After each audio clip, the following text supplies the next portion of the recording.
First off, I just want to offer prayers and thoughts for the people of Japan.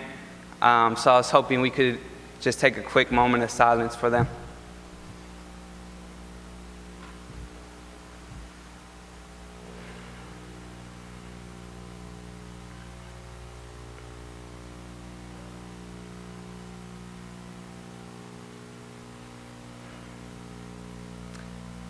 And I know we're going to continue to pray and do everything we can for them. And also, on my BART ride over here, I was talking to someone who was telling me that the nuclear fallout, or I'm not sure the exact vocabulary, but the particles are blowing across the Pacific and will be coming here in 5 days. And I don't really know what that means, and he didn't really know what that means. Fallout. Okay. But what it meant to me was what people are here confirming, which is we are interconnected, and what happens across the world is no different than what happens across my street. And so we're all in this together. My name is Josh Healey. It's a pleasure to be here with you. It's an honor to be with such esteemed guests, Judge Goldstone. Thank you for coming, and everyone else for being here. So I'm a writer, I'm a poet. I write for Tikkun, the magazine. For the last year, I've gotten the privilege to write different articles as well as for the website. So I want to thank Michael Lerner and everyone else who makes that possible. I'm also a member of Beit Tikkun Synagogue here in Berkeley. And I'm also 26 years old, which means I was one when the magazine came out.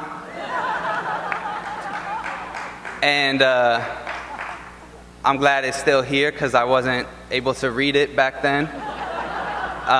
And being 26 means I'm working on my second bar mitzvah. And this is my bar mitzvah I'm making for myself. Of choice rather than the first one, which I enjoyed, but I didn't choose.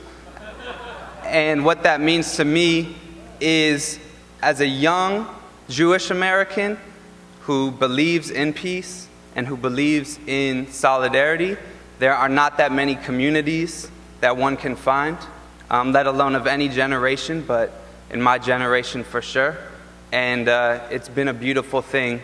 I just moved to the Bay Area a couple years ago. It's been a beautiful thing to find Tikkun, both in the pages, where I first met it in the magazine when I lived across the country, and now locally here in the Bay Area. So it's an honor to be with all of you. And I'm going to share, what I do is I write poems and articles, and I'd like to share a poem with you all that speaks to something that I learned from Tikkun, which is to demand the impossible. And this is for a place that I think could use a little tikkun right now. This is called For Arizona. Fedya, my great-grandfather, believed impossible. The only photo I have of him, a grainy black and white from the 1950s, taken in the LA backyard he shared with my great-grandma Barbara, Grandma Dorothy, and my dad in South Central back when the neighborhood was poor white folks, migrant workers from Arkansas and Oklahoma, and one old communist from Bulgaria with a scraggly beard and a crazy smile. Fedya spent the last 10 years of his American life in that backyard trying to build a perpetual motion machine. A machine, yes, a machine that once you started it would supposedly go on forever without any new energy, thus perpetual motion, something that everything from Isaac Newton to my fourth grade science teacher agreed was physically impossible. But not for Fedya, the sweet man with a curious smile. Born in Bulgaria, but he learned how to swim in the Pacific at the age of 5. He met my great-grandma walking along the beach, or maybe it was walking a picket line, both members of the party And I'm not talking about the after party. I am a fourth-generation socialist. Red diaper, great-grandbaby. The FBI has been wiretapping my family since before there were wiretaps. Now they just follow me on Twitter. Fedya was the dreamer. Barbara the fighter. She marched for striking miners in Colorado, migrant farm workers here in California. She was a communist and damn proud of it. Thank you for asking. Lived in the city of angels, tried to create heaven here on American soil, from each according to their abilities, to each according to their needs. It sounded to me like kindergarten. She called it communism, a system that people said was physically impossible. Joe McCarthy and J. Edgar Hoover did not share my family's beliefs. They believed in profit and witch hunts and controlling any suspected dreamers. In 1951, they showed up at my family's doorstep in South Central. I can imagine the scene. Barbara sitting on the front porch, talking politics and playing cards with Grandma. My 8-year-old dad sitting on her lap, wondering what these fat men with black coats were doing walking across his lawn, but they weren't looking for anyone with a U.S. passport. They came around the back and went for Fedya and his foreign smile, busy putting what he was sure were the finishing touches on his machine. But he never saw those wheels and pulleys again. The FBI took him in steel cuffs, then sent him past the steel curtain to Bulgaria, a land he hadn't seen since he could crawl, a language he couldn't speak his own name in, a country called communist that traded the sickle and hammer for an AK against its own people. This is for Fedya. This is for Arizona.